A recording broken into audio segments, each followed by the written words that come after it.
New Year's resolution ဆိုတာဘာလဲ New Year's resolution ဆိုတာကတော့ကျွန်တော်တို့နှစ်ဟောင်းကနေနှစ်သစ်ကိုကူးပြောင်းတဲ့အခါမှာနှစ်သစ်ကိုရောက်တဲ့အခါကျလို့ရှိရင်ငါဒါတွေကိုရအောင်လုပ်မယ်ဆိုပြီးတော့စဉ်းစားထားတဲ့ list လေးကိုကျွန်တော်တို့က New Year's resolution လို့ခေါ်ပါတယ်နှစ်သစ်ကိုရောက်ပြီဆိုလို့ရှိရင်ကျွန်တော်တို့နမူနာအနေနဲ့ပေါ့နော်ငါဝေးရအောင်ချမယ်အစားလျှော့စားမယ်ပတ်စံစုမယ်အလုပ်သစ်ရအောင်ပြောင်းမယ်ဖုန်းအသစ်ဝယ်မယ် laptop အသစ်ဝယ်မယ်စသဖြင့်ပေါ့တနေရာရောက်ရအောင်ခီးထွက်မယ်ကြောင်လေးမွေးမယ်ခွေးလေးမွေးမယ်စသဖြင့်ကျွန်တော်တို့သတ်မှတ်ထားတဲ့အရာတွေအကုန်လုံးကို New Year's resolution လို့ခေါ်ပါတယ်ဒီဗီဒီယိုလေးမှာတော့ကျွန်တော်တို့က New Year's resolution မှာအထူးသဖြင့်မေမေတွေအနေနဲ့ဘယ်လိုမျိုးသတ်မှတ်ချက်လေးတွေထားပြီးတော့ဘယ်လို goal လေးတွေထားပြီးတော့နှစ်သစ်ကိုကူးပြောင်းတင်တယ်ဆိုတာလေးကျွန်တော်တို့ကပြောပြရမှာဖြစ်ပါတယ်ပထမဆုံးချက်ကတော့ကျွန်တော်တို့ကမေမေတို့ကိုကိုယ်ပိုင်ကျန်းမာရေးကို view site စေချင်ပါတယ်ကျန်းမာရေးလို့ပြောတဲ့နေရာမှာကျွန်တော်တို့ခနာကိုကျန်းမာရေးတွေမဟုတ်ဘူးပေါ့နော်စိတ်ရဲ့ကျန်းမာရေးဆိုလည်းပါဝင်ပါတယ်စေရောကိုပါကျန်းမာမှာလားကိုကကလေးရောကိုအပေါ်ရောပို့ပြီးတော့ view site နိုင်မှာဖြစ်ပါတယ်ဒုတိယတစ်ချက်ကတော့အလှပလုပ်ရပါမယ်ကျွန်တော်တို့အလှပလုပ်ပါလို့ပြောတဲ့နေရာမှာအချိန်ပြည့်အိမ်မှာနေရင်းနဲ့ make moscow တွေ on high တာမျိုးမဟုတ်ဘူးပေါ့နော်အဲ့ဒီအစားကျွန်တော်တို့ကဥပမာကျန်းမာအောင်စားမယ်ကျန်းမာအောင်နေထိုင်မယ်မျက်နှာဒီပုံမှန်ကျွန်တော်တို့ပုံမှန်ဆိုလို့ရှိရင် make up လေးနိုင်အောင် glow နေအောင်လို့ပေါ့natural beauty ပေါ့နော်အဲ့လိုမျိုးလေးရအောင်ကျွန်တော်တို့ကဦးစားပေးပြီးကိုယ့်ရဲ့ lifestyle ကိုပြင်ပြောင်းလဲပြီးနေထိုင်သင့်ပါတယ်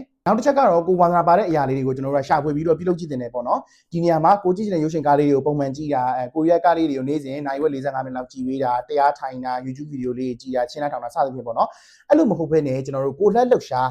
အားကစားပြုလုပ်မယ်ဆိုလည်းရပါတယ်ဂျင်သွားဆော့တာဒါမှမဟုတ်လမ်းပုံမှန်လျှောက်တာယောဂဆော့တာဖလာတီးဆော့တာစသဖြင့်ပေါ့နော်ဆိုတော့ဒီလိုမျိုးဟာလေးတွေကျွန်တော်တို့ကဆော့ပေးမယ်ဆိုလို့ရှိရင်အရှိကကျွန်တော် mention လုပ်သွားတဲ့အချက်နှစ်ချက်အတွက်ပါသွားပြီးတော့အကျိုးရှိမယ်အားကစားလိုက်စားတာဖြစ်တဲ့အတွက်ကိုယ်ပိုင်ကျန်းမာရေးကိုလည်း view site ပြီးသားဖြစ်သွားမယ်ကျွန်တော်ကိုလက်လှုပ်ရှားမှုအမြဲတမ်းရှိရတဲ့သူကစိတ်လည်းကျန်းမာသလိုခန္ဓာကိုယ်ကလည်းပေါ်ပါနိုင်နေမယ်အဲ့လိုမျိုးခန္ဓာကိုယ်ပေါ်ပါနေတဲ့အတွက်ထွက်တဲ့ချွေတွေပုံမှန်ထွက်ပြီးတော့ခန္ဓာကိုယ်ထဲမှာသွေးလည်ပုံမှုအားကောင်းနေတာဖြစ်တဲ့အတွက်အသားရည်ကလည်းပို့ပြီးတော့ glow လာမယ်ပေါ့နော်ဆိုတော့နံပါတ်3အချက်လေးကိုလိုက်လာကြည့်မယ်အားကစားလုပ်ကြည့်မယ်ဆိုလို့ရှိရင်ကျွန်တော်အရှိမပြပြသွားတယ်နံပါတ်1နဲ့နံပါတ်2အချက်အတွက်ပါအကျိုးကျေးဇူးရှိလာမှာဖြစ်ပါတယ်နောက်တစ်ခုကတော့ကျွန်တော်တို့ socialize လုပ်ရပါမယ် socialize လုပ်တယ်ဆိုတဲ့နေရာမှာကျွန်တော်တို့က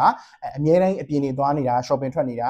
ခေါ်သမျှလူတိုင်းကိုအားနာလို့မိတ်ဆွေစားပွဲတိုင်းကိုသွားတွေ့နေရမျိုးပြောချင်တာမဟုတ်ပါဘူးအဲ့ဒီအစားကိုယ့်ရဲ့မိသားစုဝင်တွေကပဲဖြစ်ဖြစ်ဒါမှမဟုတ်ကိုယ့်ရဲ့အိမ်ကြီးနားချင်းတွေသွားလာလွယ်ကူတဲ့သူတွေနဲ့အိမ်မှာပဲပေါ့နော်ပေါ့ပေါ့ပါပါလေးအမြဲတမ်းကိုယ့်ရဲ့စိတ်ပေါ်ပါလန်းဆန်းနေဖို့အတွက်အတွေးခေါ်အသစ်တွေအမြင်သစ်တွေအမြဲတမ်းရနေဖို့အတွက်နေ့စဉ်စကားပြောပြီးတာဆက်သွယ်ပြီးတာမျိုးပြုလုပ်ပြနေတယ်လို့ပြောချင်တာဖြစ်ပါတယ်နောက်ဆုံးတစ်ချက်ကတော့ကျွန်တော်အခုပြောပြသွားတဲ့ list တွေကိုလုပ်ပြီးတဲ့အခါမှာကလေးနဲ့ပြန်ပြီးတော့ reconnect လုပ်ဖို့မမေ့ပါနဲ့ကလေးနဲ့ပြန်ပြီးတော့ socialize လုပ်တယ်လို့ပြောချင်တဲ့နေရာမှာကျွန်တော်ခုနကပြောသွားတဲ့အချက်တွေကကြတော့မိမိတွေကိုယ့်အတွက်ကိုလုပ်တဲ့ self care tips လေးတွေပေါ့နော်ဒီဟာလေးတွေကိုလုပ်ပြီးတဲ့အခါမှာကိုကမိမိတယောက်ဖြစ်နေသေးတဲ့အတွက်ကိုယ့်ရဲ့တသားမိမိနဲ့ပြန်ပြီးတော့အချိန်တိုင်းတာတစ်ခုဒီပြန်ပြီးကုံဆုံးတဲ့နေပေါ့နော်ဆိုတော့အဲ့လိုနေရာမျိုးမှာကလေးကိုငါအချိန်ကုံဆုံးပေးလိုက်တယ်ကလေးကငါအချိန်ပေးလိုက်တယ်ရေလို့ပဲအဲ့လိုမျိုးမတွက်ဖဲနဲ့ကျွန်တော်တို့ကကလေးကငါကလေးကအခုဘယ်နေရာမှာ develop ဖြစ်နေလဲ